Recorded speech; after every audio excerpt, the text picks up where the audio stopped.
How do you win your next listing appointment? What's going on, everyone? I am coming to you today with a very special training. We have seen the news of what's going on in the real estate industry. And I know that there's probably a lot of you that are watching this that want to start transitioning into being a listing agent or just working with more sellers or overall just being more confident with listing appointments that you're setting and getting those contracts signed so that you can get listings. Well, in today's training, I am going to be breaking down exactly what my process is that I have been very successful with so that you have a better idea the next time that you set a listing appointment and meet with the seller. So make sure to grab a pen and a piece of paper because I will be going over a lot of information. You're going to see some slides. That way you're not looking at me the entire time. Now, before I begin with the training, you're probably wondering, Loida, where do you get seller leads? That's a question that I always get because maybe you're working with a lot of buyers, but you don't know where to find sellers. A source that I love and I always recommend is Vulcan 7. Vulcan 7 gives you expires for sale by owners, pre-foreclosures, neighborhood phone numbers. I have tried a lot of different lead generation sources, and Vulcan 7 is the one that is my go-to personally. So you guys can go to the link right there, vulcan7.com/Loida. They're always running different promotions and specials. So go ahead and check them out. Now, with that being said, let's get started. How to win your next listing appointment. So if you're watching this, again, maybe you haven't had that great of a success when you are meeting with sellers. So I want to find out for you that's watching this right now, if you set a listing appointment, would you be ready? We're always generating leads, whether it's over the phone or at the doors, or maybe you're at a grocery store, or maybe you are at church, wherever it is. If someone were to tell you, hey, I'm looking to sell my house, would you be ready, first of all, to set that appointment to go and meet with them? And second of all, would you be ready to meet with them and be confident enough to be able to say, yes, I'm ready to get that listing? Let me know in the comments. Tell me yes or tell me no, or tell me, what do you think might be stopping you? Now, I know that there's a lot of people that are watching this because this is a live stream. So let me know also where it is that you're tuning in from. And again, I want to know, would you be ready for that listing appointment if you were to get it? Chances are a lot of you probably might not be. You want to get a listing, but you probably would show up and not get it. And that's just a reality because maybe you're not prepared. You haven't pre-qualified the seller. You don't know what questions to ask. You don't know their motivation. You have just heard someone say, hey, yeah, I'm looking to sell. You've gone, but you haven't done your homework. So again, at the end of this training, I am hoping that you will be ready to get your next listing and walk away with a contract sign. So hopefully you guys are, like Leonardo DiCaprio right there dancing, because I know that is me. As soon as I get a listing and a contract sign, I'm all excited. I'm walking out with, a listing, and we know exactly how that makes us feel. So again, get your piece of paper, get your pen ready, because I'm going to be covering a lot of things. Again, this is my personal process. If you already have something that works for you, then continue doing that. But again, this is something that I do. So I want to share it with you. So this is something that I love to say. Proper preparation prevents poor performance. So I love to be prepared for whatever it is that I'm going to do, whether it's a listing appointment, whether it's, playing softball, playing an instrument, whatever it is that I'm going to be doing that I know that I have to be performing well. I like to make sure that I'm prepared. So in the next couple minutes, I'm going to be sharing with you how you can be best prepared when you're meeting with your sellers so that you perform at a high level. Because in comparison to working with buyers, many times sellers are shopping around, they're interviewing other agents, they're going to bring up a lot more objections. They're going to bring up the commission. They might bring up your office. They might ask you how many homes you sold. There are going to be so many more things that come up when working with sellers versus working with buyers. So again, you want to be very well prepared. That way, when you are meeting with these sellers and clients, you come across as being confident, and they know for a fact that you are the right agent that can help them get the job done. Now, something that I always say whether it's on my trainings or in my YouTube videos or any time that I get to speak to agents, is that it is very important that we always come from a sense of being problem solvers. There is always a reason why someone needs to sell their property. Maybe they need to downsize. Maybe they need to upsize. Maybe they're getting divorced. Maybe they are relocating for a job. So whatever the situation looks like for that homeowner, you need to figure out how you can position yourself in a way that you bring value to them and that they see that you will help them get the job done so that they go from point A to point B. So let's talk about what is not a listing appointment, because there's always some confusion. Maybe some of you are going on what you think are listing appointments, but they're really not listing appointments. So you see right here, stopping by to check out the house, that's not a listing appointment. So if you're talking to a seller, maybe it's a for sale by owner and expired, you say, hey, you know what? Let me stop by, take a quick look at the house, and we'll take it from there. First of all, that is not a listing appointment. And the reason that that is not a listing appointment is because when you show up, they in their mind are not going to be waiting for you to present the paperwork. And even if you did, they're going to think that you're very salesy and they're most likely not going to sign anything. Dropping off information, again, it's not a listing appointment.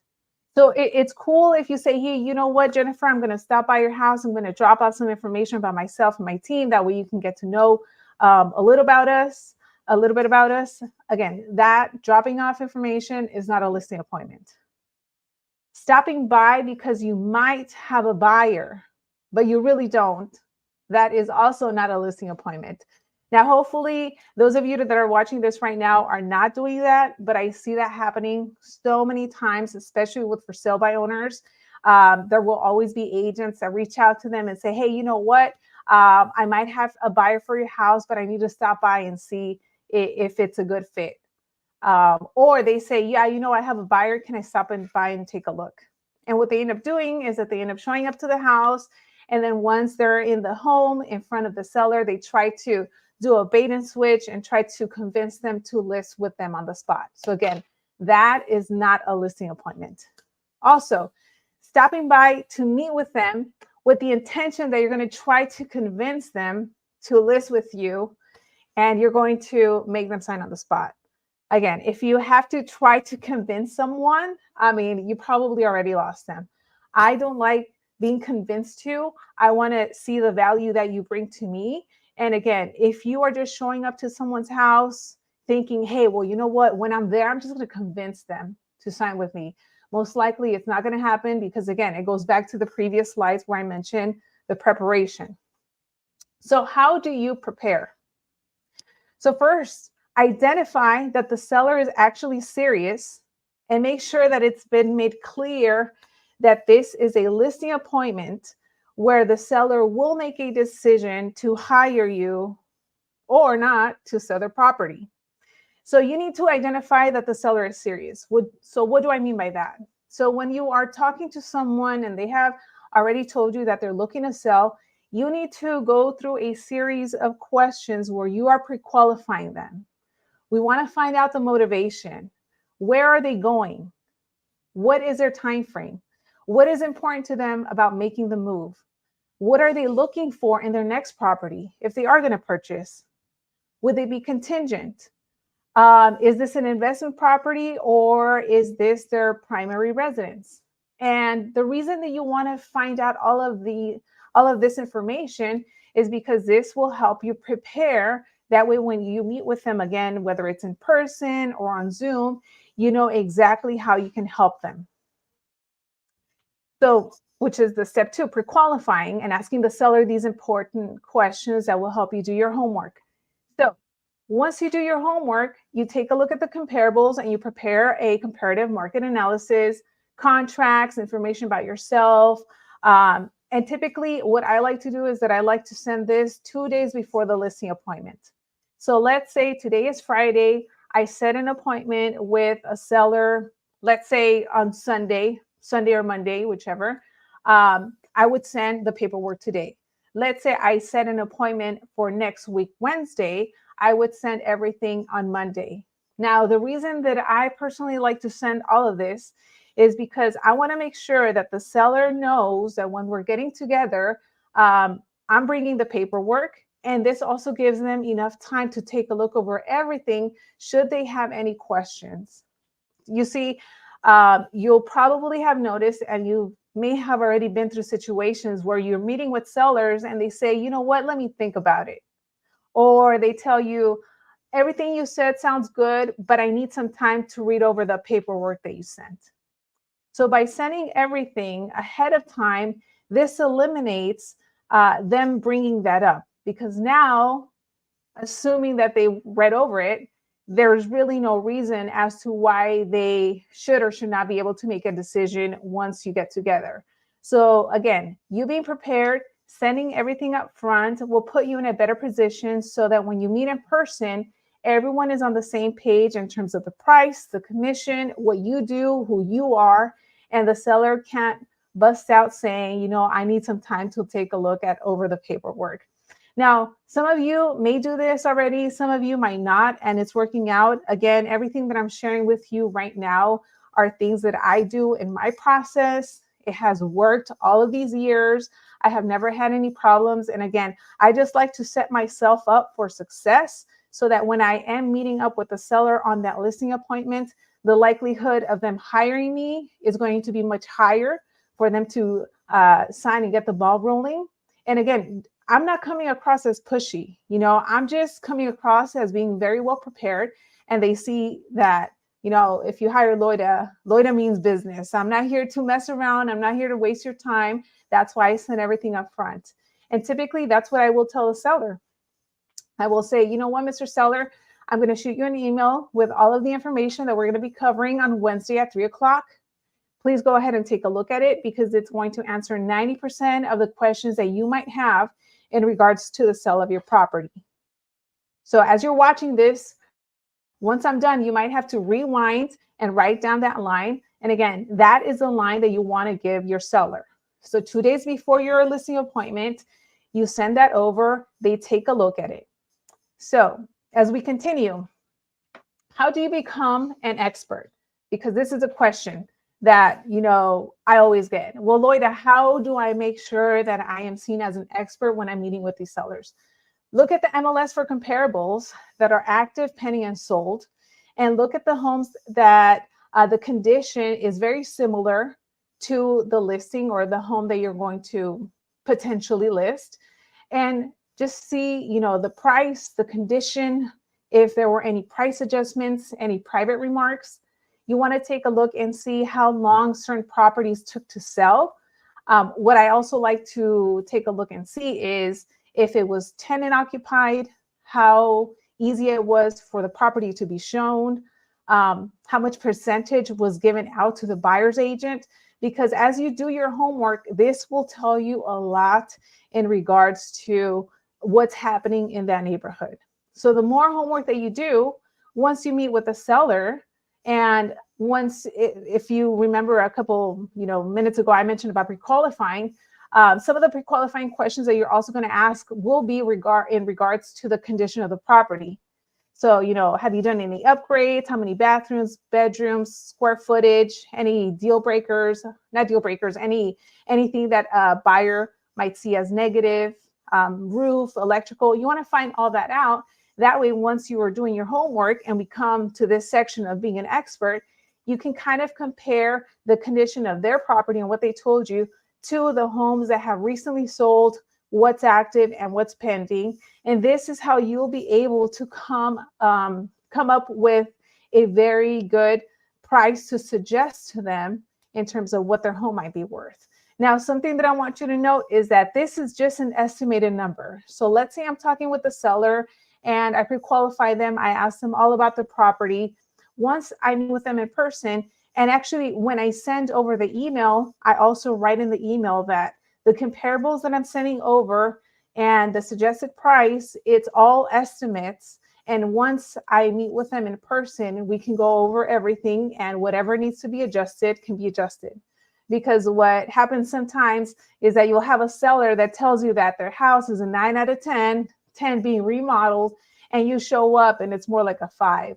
So at that point, you would have to adjust the price from whatever you had suggested. Maybe you had suggested 500,000, but in reality, once you saw it in person, it's worth more like 480 or something like that. So that is, again, something to keep in mind. And again, as you're doing your homework, these are things that you want to take a look at. Step 4, know your listing presentation. Now, some of you go to a listing presentation and you wing it. You wing it. It's been working out for you. And that's great if that has. But if you're like, I have never gone on a listing appointment, I don't even know what to say.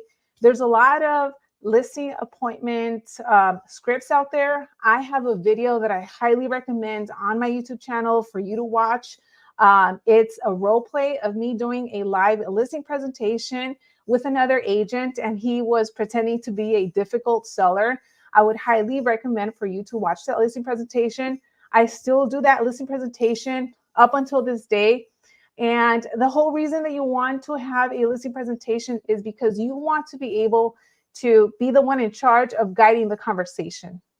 You want to know exactly what questions to ask and how to direct people, your client, to, hopefully making a decision at the end of your meeting for them to either hire you or you answer any questions that they have.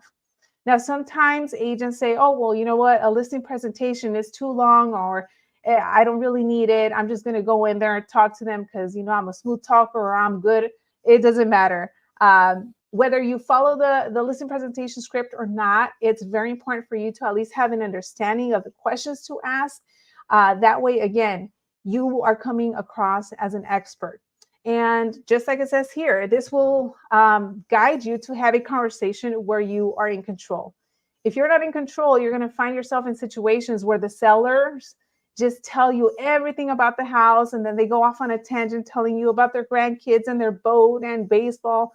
And you want to, again, be able to be there, hopefully 30, 40 minutes and not 3 hours, which I hear sometimes happens a lot to agents. You end up being at someone's house for over 2 hours and you still didn't get the listing. Step 5, the day of and the day before your appointment, confirm with the seller that they have received the email that you have sent, whether it's an email, fax, or you delivered it in person, and that they have read it, and also remind them that you will be going over everything in the meeting. Also confirm that all of the decision makers will be present. Now, the reason that you want to confirm on the day of the appointment that they got this is because what you will also do on that day when you reach out to them. So let's say the listing appointment is for Wednesday. That day, and if you want to even be safer, I would say call the day before. So Tuesday night, I would call and say, hey, Mr. Seller, this is Loida, the realtor, Loida with Real Broker. Wanted to confirm that you had a chance to take a look at everything that I sent over. Oh, yes, Loida, I did. Okay, perfect. At this point, do you have any questions about anything that I sent? Oh, yes, I have questions about the commission is too high, or the price, the price is too low, whatever that is. So at that point, I want to find out, okay, Mr. Seller, if we are able to agree on a price and the commission, does everything else look good? If they tell me yes, then now I know that I need to prepare with objection handlers for price and commission, or at least be able to fully demonstrate to them how I came up with those figures once we get together. Because then I know, and I've already gotten their word, that everything else looks good. So they'll more than likely hire me to represent them with the sale of the property. And the point there about making sure that all of the decision makers are present, never go to a listing appointment if you know that, if it's a husband and wife on title, if the wife is not going to be there, I would say reschedule, and vice versa. Because you're going to get it where a spouse says, you know what, well, I'm the shot caller. I call the shots. I'm the decision maker. I'll just tell my husband he does everything that I say, or vice versa. And they're probably just not even going to sign or give you a decision when you meet with them. So you want to put yourself in a position that you're meeting with all the decision makers. That way you are able to answer their questions that they have on the spot. Because what also happens is that maybe you end up meeting with just the husband and they have a question for you, you answer it correctly. Then when they go to their spouse and explain it, they completely say the wrong thing. And now there's just miscommunication. Everyone's on different pages and they end up going with another agent and not even you. So again, making sure that the decision makers, all of them, are present on your listing appointment is key. And again, step 6, study and have at least 3 or 4 objection handlers for the commission objection or the price objection, because these are the most popular ones that you're probably going to get when you are meeting with sellers. And anything else that they have brought up during the call where you confirm that you are still on for our appointment Wednesday at 5. This is how you prepare. So again, proper preparation prevents poor performance. That's why when I go to a listing appointment, I have done all of these steps to put myself in a position that if I'm meeting with the seller, I have 3 or 4 objection handlers for every single objection that they're probably going to bring up. And if at that point, I haven't done my job of demonstrating the value that I bring to the table, I know that I did everything possible. And if I didn't get that listing, then I did everything that I could, and I'm okay with that. Because I don't want to just go to an appointment and half-ass it and just not do a presentation and things like that. For the big day, have copies of contracts and the CMA printed and highlight where signatures and initials should go. So whether it's actual hard copies of documents, or maybe you have your iPad and they can sign electronically, whatever it is, I personally do like to still print out paper or take my iPad. Make sure that you have highlighted where they need to sign, because this will make things go so much easier. That way you can just point it to them and explain it along the way. And this will also prevent you from missing a signature or an initial. And please make sure you arrive on time. And when I say arrive on time, be there at least 10 or 15 minutes before the time that you're supposed to be there. Now, if the seller is late, then that's fine. But your job as an agent is to be there on time. For some reason, I don't know why, but realtors have a habit of being late to places, and we're known for not being reliable and always showing up, 5, 10, 20, 30 minutes late. So whatever it is, just be there on time. And this is going to, again, make you stand out, because there might be some other agents that they interview, or maybe they have had experiences previously with other agents that just don't show up on time. So there you go. That's your reminder. Now, step 7, once you're there, tour the home and review the seller situation. That way everyone is on the same page, which goes back to knowing your listing presentation. So that's typically how I begin my listing presentation. I go over everything that they have shared with me in terms of their situation. So let's say I'm sitting down and it's Mary and Joe. I say, Mary and Joe, we've been talking about you guys making this move to Arizona. Just so that we're on the same page, you guys said that you want to be there before December 24th, right? Okay, perfect. And you guys are going to be renting once you sell this, right? Because you don't want to be in the process of buying right now, blah, blah, blah. So again, it's like you're reviewing their situation as to what is important to them about making this move and selling the house. That way you're all on the same page. So essentially, it's like you are going over the answers to the questions that you got when you were pre-qualifying them. And again, stick to the listing presentation. As you see right there, I have created a QR code which will lead you to the listing presentation role play that I have done that is on my YouTube channel. This is a great example. This was from years ago, but again, this still applies today. I wouldn't change it. If you have another presentation that you're doing that works for you, then great. As long as you have a guide as to how to take the conversation with your meeting with a seller, that way you're not just there for hours talking about, some random stuff, and you're being productive with making sure that a decision is made. Make sure that you know a presentation. So again, if you're watching this, go ahead and scan that QR code. It will take you to that live listing presentation. That gentleman right there, he was an agent, but he was pretending to be a very difficult seller. He brought up the commission. He was giving me some commission objections. I think we also talked about the price. And even though it's an old video, it's still very applicable for you today. Now, as you become more confident with your listing appointment and your listing presentation, over time, you will be able to tweak it to your own personality. Okay. So there are many listing presentation scripts out there. The whole goal is for you to know it. So first, know it and memorize it. Once you know that, now you can tweak it in a way that is more to you, to your personality, and you'll be able to guide the conversation so it flows better and it sounds like a conversation. But again, you at least want to have an idea of what to say, how to say it, what questions to ask, and what to cover when you are meeting with the seller. And assuming that everything goes well and you've done the previous steps, congratulations, you will now have a listing agreement signed.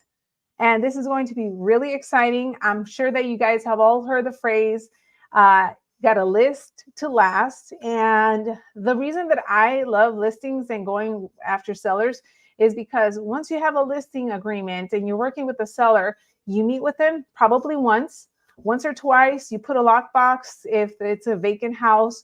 And there's not much back and forth needed of you going to their house or things like that.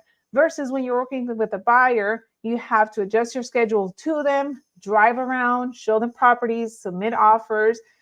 Potentially your offer gets rejected, so you're now driving back again. So it's very different when you're working with sellers versus buyers. But again, in order for you to be successful, you just have to prepare.